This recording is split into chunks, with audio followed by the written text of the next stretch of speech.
Welcome to the League of Legends Champion Spotlight, featuring Corki, the daring bombardier. Corki is a ranged DPS champion, specializing in mobility and range, while dealing both physical and magic damage. Corki's passive is Hextech Shrapnel Shells. All of Corki's basic attacks deal bonus true damage. This damage scales with critical strikes and with Sheen, Trinity Force, and Lichbane, but not with items like Madrid's Blood Razor and Malady. Phosphorus Bomb reveals and damages enemies in the target area. Note that while Phosphorus Bomb will show enemies hiding in brush or behind a wall, it will not reveal wards or invisible champions. Valkyrie sends Corki to target location, leaving behind a wake of fire that damages enemies standing inside it. Gatling Gun repeatedly damages enemies in a cone in front of Corki. Struck enemies continuously lose armor while getting hit by Gatling Gun.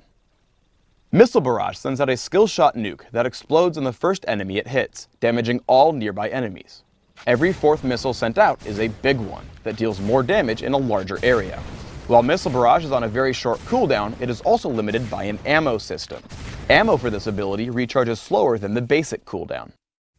I get up on health compared to Misfortune, so I try to play aggressively.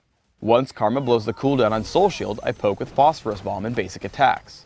Seeing her run, I chase with Valkyrie and Exhaust. Once Garen picks up the kill, I chase onto Karma. Notice that I move in between attacks, allowing me to stay in range much longer for more attacks. Once she flashes out of range, I chase with Flash and land one more basic attack, giving Garen a double kill. Karma comes back into lane and plays extremely aggressively as Shaco's waiting to gank me. Karma drops to my abilities, including the burn from Valkyrie, but then I make a huge mistake. There is basically no way to run from Shaco with Lizard, so I should have stayed and fought instead of kiting. Without taking extra damage from backstab and landing one or two more attacks, I might have had a chance. Corki is exceptionally good at aggressive fights and attacking from a great distance. Here Misfortune crosses the midpoint of the lane, so immediately I dive in, activating Gatling Gun as I cast Valkyrie. As we fight, I'm confident I'll win the battle, so I only use Exhaust when I think she might start to run. She burns Flash, but thanks to the slow, Garen catches up and we get the kill. I get into a teamfight in mid, immediately pushing for Shaco, who has the Lizard buff. As he runs, I chase him with Valkyrie and lock him up with Exhaust, flashing out immediately after he goes down. With my new buff, I switch to Cho'Gath. I turn to evade Feral Scream and dodge away from Rupture. I continue to kite him with the Lizard buff until he runs away. I chase him down and get into position to land two more shots from Missile Barrage. Then my team chases him and cleans up the kill in our jungle. In a new game, I'm facing an aggressive Jax in lane. Corki has great sustained damage early game, so after he jumps in, I fire back, getting him extremely low. About 40 seconds later, I see him still lurking around, so I Valkyrie into range, flash after him as he runs, and take him down with Phosphorus Bomb.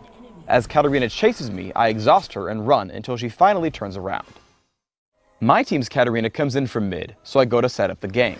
I wade into the brush, fighting Jax and the enemy Katarina. I get ready to Valkyrie out the second she shunpos in. Sure enough, they come to fight me, and I bait them into a perfect position.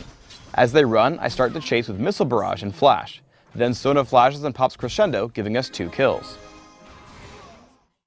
With an early Sheen, I push into Katarina. Early damage output from my abilities is high, so I chase with Valkyrie. I conserve shots of Missile Barrage, hoping that she'll juke me so that I can get in closer. I notice she isn't dodging my shots, so I keep shooting, taking her down just as she reaches the minion wave.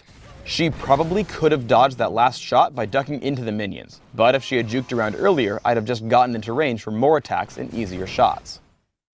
When building Trinity Force on Corki, properly timing your abilities is paramount to your success. Let's break down this chase onto Karthus. I Valkyrie in, which gives me a Trinity Force charge, and I deal a ton of damage. Now the cooldown on Trinity Force is back. Watch what happens. I shoot a basic attack, then start to cast Missile Barrage. Trinity Force applies to attacks already in the air, and Trinity Force charges attacks at the beginning of spells, not after they finish casting. I have the Trinity Force charge for about 1/10 of a second, picking up the kill on Karthus when the Missile Barrage lands. In one final teamfight, I see Jax heading over to kill Sona. I run to intercept, slowing him with the Lizard buff in Trinity Force. Jax jumps on me and we trade blows before I Valkyrie out once Katarina shows up to grab the kill. Immediately after, Garen shows up. Again, I try to kite with Lizard and Trinity Force, but once Gangplank hits Cannon Barrage, I have to flash out. The distance allows me to safely kill Garen.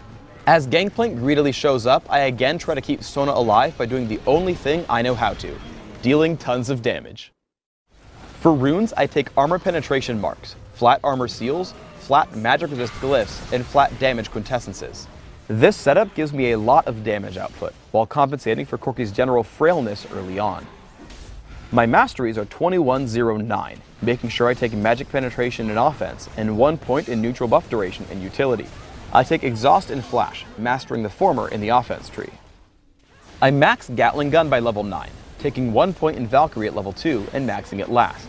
While I max Phosphorus Bomb after Gatling Gun, I take my first skill point in it. For items, I open with a Doran's Blade. Feel free to buy more if your early game isn't going well. After, I take Berserker's Greaves and Trinity Force. Yes, Trinity Force. I continue to build Corki for pure damage with a fast Bloodthirster, and then depending on my needs, Infinity Edge, Phantom Dancer, and Last Whisper. Thanks for tuning in to the Corki Champion Spotlight. Please subscribe to the Riot Games YouTube channel up top and leave us your thoughts in the comments below.